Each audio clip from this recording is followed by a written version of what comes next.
காஞ்சிபுரம் சங்கரமட பீடாதிபதி ஸ்ரீ ஸ்ரீ சங்கர விஜேந்திர சரஸ்வதி சுவாமிகள் ஜெயேந்திர சரஸ்வதி சுவாமிகள் ஜெயந்தியையொட்டி சிறப்பு தீபாராதனைகள் சமர்ப்பித்து வழிபாடு செய்தார்.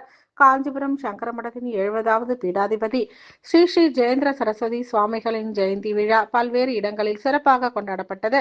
அந்த வகையில் திருப்பதியில் முகாமிட்டுள்ள காஞ்சிபுரம் சங்கரமட பீடாதிபதிகள் ஸ்ரீ ஸ்ரீ சங்கர விஜேந்திர சரஸ்வதி சுவாமிகள் மற்றும் இளைய மடாதிபதி ஆகியோர் ஸ்ரீ ஜெயேந்திர சரஸ்வதி சுவாமிகள் 71வது ஜெயந்தியொட்டி அவரது திருவுருவ படத்திற்கு தீபாராதனைகள் மற்றும் நைவேத்தியங்கள் சமர்ப்பித்து வழிபாடு செய்தனர்.